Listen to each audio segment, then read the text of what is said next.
fratello viene.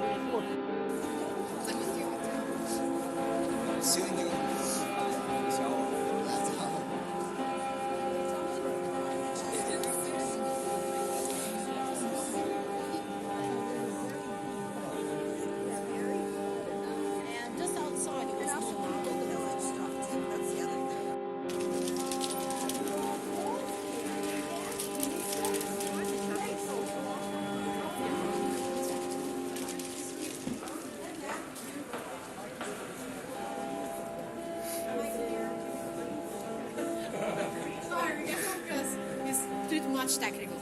But now, forget.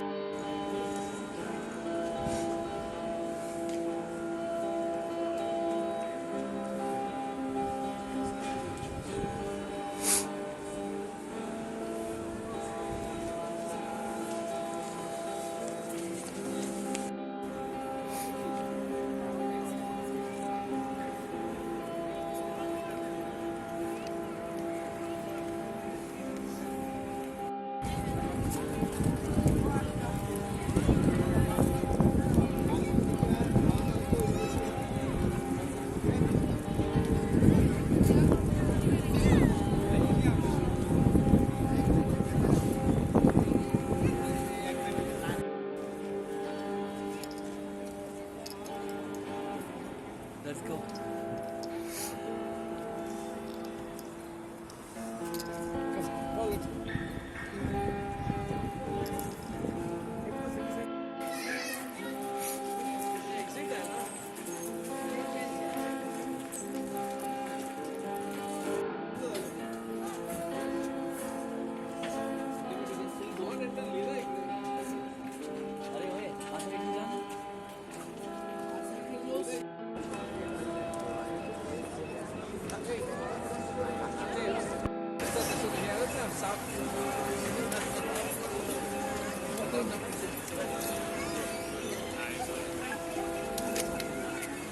Roman Empire came out of this complex that we're now standing in.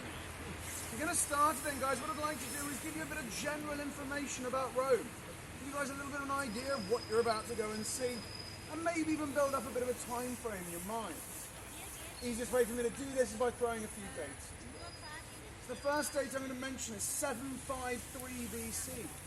On the 21st of April, 753 BC, Rome was founded. And it's founded by two twin brothers. Do you guys remember their names? Romulus and Remus, perfect. Now Romulus and Remus had quite a famous story, really. They wash up on the banks of the river Tiber, where they get suckled by a she-wolf, and eventually it all comes to a head with Romulus throwing his spear, killing his brother Remus. The original argument between the two brothers starts because of this hill here. Romulus wants to build his city on the Palatine Hill. Remus wanted to build it on the Aventine Hill. Now 500 meters in that direction. Romulus gets his way in the end. When Rome's founded, it is just the Palatine Hill. But it does grow over time to the 7 hills of ancient Rome, and modern Rome is about 16 hills, so it's still growing to this day. But when Romulus is in charge, he's the first king of Rome. He's the first of 7 kings. The last one was a guy called Tarquin the Proud. Tarquinius Superbus. He was a horrible human being. In fact, he's so horrible he gets kicked out of power. So most of the houses up here on the Palatine, we don't have the upper levels remaining anymore. We're missing about 95% of what used to be on the Palatine Hill. And this is largely thanks to the Farnese family, a rich and powerful family that lived up here between the 14 and 1600s. They wanted a lovely garden. They didn't want it full of ruins everywhere. So simply went around knocking down all these ruins. And it means we lost a lot of the history that was up here. I can't ever say what goes around comes around. And we end up knocking their house down as well. And actually we still got lots of history there too. Most of the way the archer Titus. Titus himself was a Flavian emperor. You guys have heard the word Flavian today, right? Yeah, I'm glad to hear it. You have just come from the Flavian Amphitheater, the real name of the Colosseum. So there's 3 Flavian emperors then, Vespasian and his 2 kids, Titus and Domitian. Easiest way to describe Titus and Domitian is by looking at the British royal family. You know those 2 princes there, William and Harry. William's the older brother, always going to be king, very responsible guy. He runs around acting quite kingly, really. Now that's Titus, older brother, great general, great leader of men. He's loved and respected by him. Then you got Harry. Harry's got a little less responsibility in his life. And he enjoys a good drink, he enjoys a good party, and he occasionally runs around Las Vegas naked. So that's Domitian. Never expecting any real responsibility in his life, he spent most of his life drinking and gambling. So of course when Vespasian dies, Titus becomes emperor. And he makes a great emperor as well. He just doesn't do it for very long. He himself dies 2 years after his dad, and most people think it's malaria that killed him. Nobody's more surprised than Domitian, because he's now ruling the world. And he does exactly what you'd expect a drunken gambler to do. He doubles the size of the Colosseum. There's the longest games in recorded history. He builds stadiums all around the city, and of course bankrupts the empire. So unfortunately he ends up with a knife in his back, and that's the end of the Flavian dynasty. But before he dies, he builds up this wonderful arch that we have here, dedicated to his brother. It's actually dedicated to Titus's greatest victory, which happens even before Titus was emperor. It was victory in the Battle of Jerusalem. And the Battle of Jerusalem is one of those bloody and hard-fought battles the Romans would ever fight. They were camped outside the walls of Jerusalem for 3 years before they finally broke through. And when they did break through, they weren't very gracious in their victory. They destroyed the Second Temple of Solomon, otherwise known as the Temple of Herod, and they stripped the city of all its gold and treasures. And of course that meant sacred relics. Things like the menorah were taken, the silver trumpets, the golden table. And these objects incredibly important to the Jewish faith. These objects would then remain here in Rome up until 410 AD. But in 410 AD, unfortunately, we lose them. And that's because Rome suffers the sack of the Goths. When I say Goths, by the way, it's not black-haired teenagers at all. They're actually a nomadic tribe that came from around the Ukraine region. But they come down here, they set a lot of fires, and they steal as much as they can. No one knows what happens to these objects, though most people think they're probably melted down for coin. But the truth is, we don't know. What we do know is there's one of the symbolic and financial costs of the battle. There was enormous amounts of loss of life as well, both in the actual battle. Try and imagine it as it was in the ancient world, and I know that's going to be tricky. You're wandering around this entire site, you see a lot of bricks and a lot of concrete. What you guys are now looking at are the skeletons of these ancient buildings. Every square inch around here was covered in beautiful marble or painted fresco. Now, of course, the downside to this is the frescoes are painted on plaster. 2,000 years later, that's just crumbled away. Whereas marble is expensive, simply gets taken. Whereas the Romans prefer recycled, with most of it going to the 943 churches that we have. And it sounds like stealing, but before the late 14 and early 1500s, we didn't have an appreciation for history. For them, it was stuff flying around. So in their eyes, it really was recycling and putting it to good use, but it does make it difficult for us. So imagine this building covered in white marble around the outside. Red-veined marble lined the inside, where it housed hundreds of the most beautiful statues from the ancient world. The largest and most famous of these statues is a 30-foot-tall statue of the Emperor Constantine.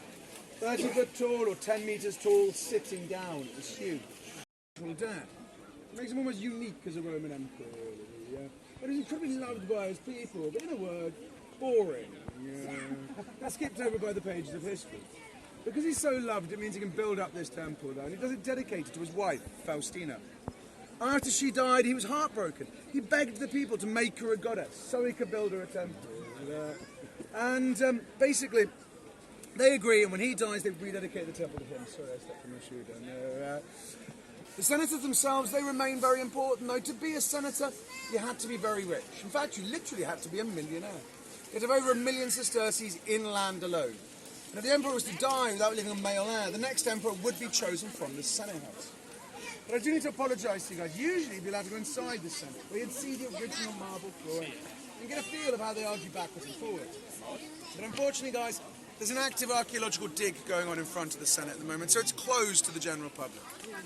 Good news, though, is that it is not the Senate house where Julius Caesar was killed, because it had burnt down at the time. Caesar himself was in the process of rebuilding it. So they're using a temporary Senate house called the Theatre of Pompey, and that's actually where he was assassinated. If you guys are interested in seeing the Theatre of Pompey nowadays, it's about a 15-minute walk in that direction, in an area called Largo Argentina. And amazingly, actually, it's a cat sanctuary nowadays. There's about 300 cats there. They're still very pretty to see. Caesar's death changed everything in Rome. Changed Rome from a republic into an empire. Starting off 15 years of civil war, ended up with Augustus becoming the first emperor of Rome. From that moment onwards, Rome would forever be ruled by one man and one man alone. Which is kind of ironic, because the reason they killed Caesar is the elite hated the idea of one man running over them.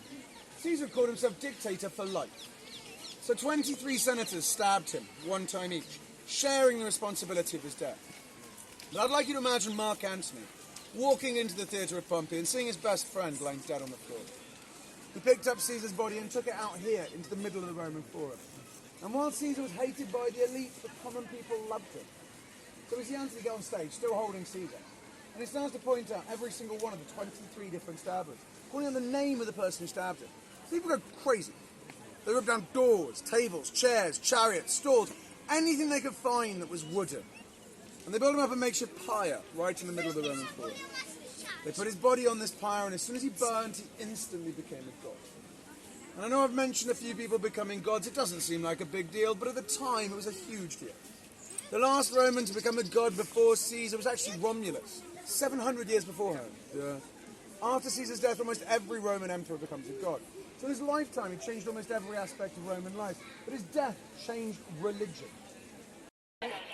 Going one way from here.